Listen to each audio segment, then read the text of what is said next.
This is part 3 of our Magic Scroll tutorial series from Premium Add-ons for Elementor.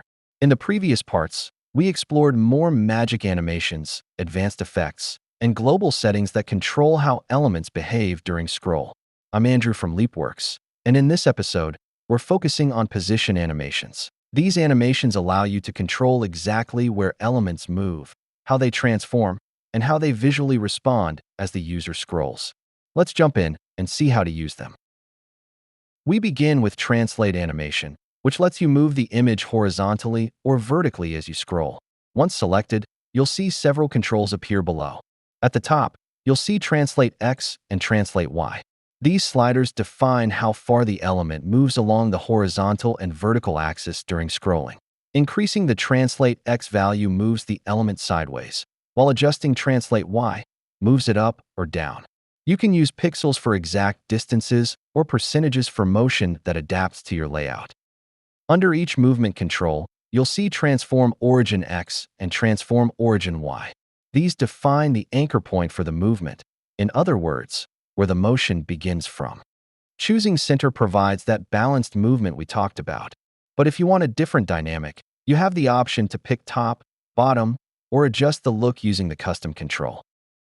Next, let's move on to Rotate. For this example, I'll use this pizza image. First, select the widget, go to the Advanced tab, scroll down to Magic Scroll, enable it, and then choose the Rotate effect from the animation dropdown. This animation allows you to spin the image on one or more axes, X, Y, and Z. For example, Rotate Z gives you a flat circular rotation that spins smoothly on the same plane. Rotate X or Y, on the other hand, adds depth by flipping the element along the spatial axis, creating a more dynamic and eye-catching motion. You can adjust the Transform Origin X and Y here as well to control the anchor point of the rotation.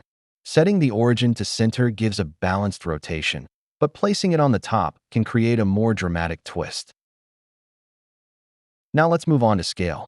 This animation lets you create a smooth zoom effect as your user scrolls. You'll first notice Scale to container width or height, which lets the element scale in relation to its parent section, keeping the effect clean and responsive. Look how the image gradually scales as you scroll, growing smoothly until it completely fills its parent.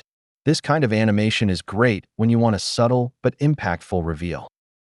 Below that, you have Scale X and Scale Y, which control how much your image grows or shrinks along each axis.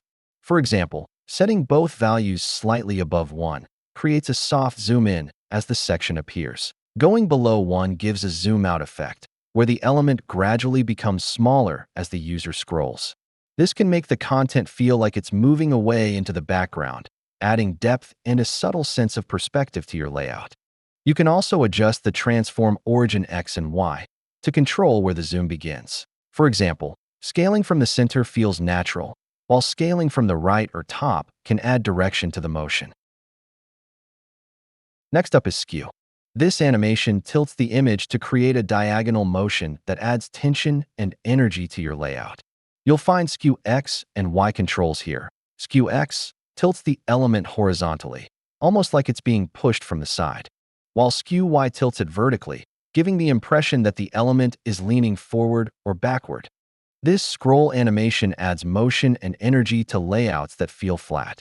It's especially useful in modern designs where you want subtle movement without fully rotating or translating the element.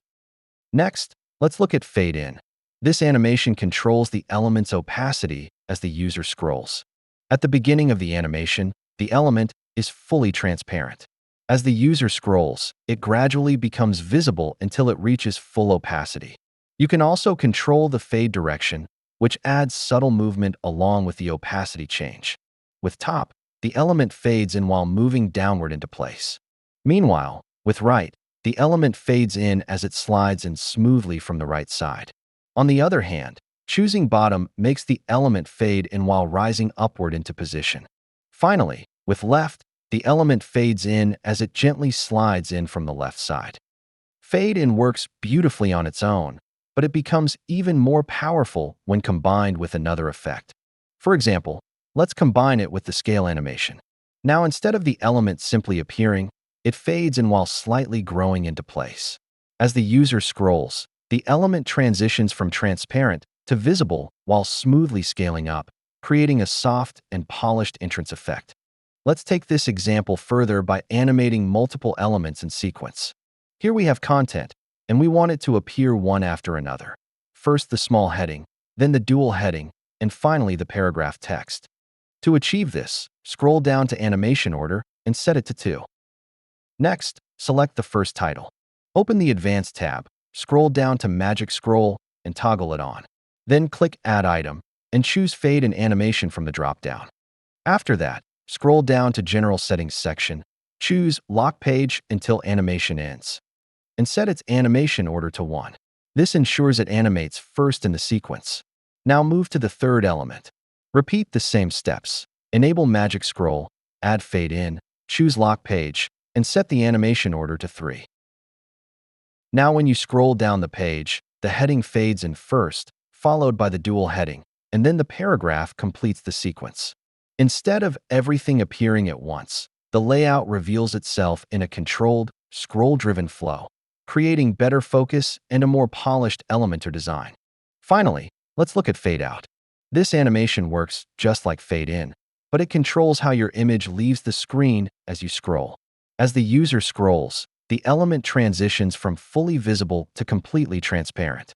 Rather than disappearing instantly, it fades away in a smooth and natural way. You can also choose fade direction. With top, the element fades while moving upward. Meanwhile, choosing right makes it fade as it slides to the right. On the other hand, selecting bottom causes the element to fade while moving downward. Finally, when set to left, it fades as it slides gently to the left. And that wraps up part 3 of our Magic Scroll tutorial series. You've now learned how to use position animations to create smooth, scroll-driven movement inside Elementor. In the next part, we'll explore the final group of animations, CSS properties and CSS filters, and discover even more creative ways to enhance your scroll experience. Thanks for watching, and I'll see you in the next one.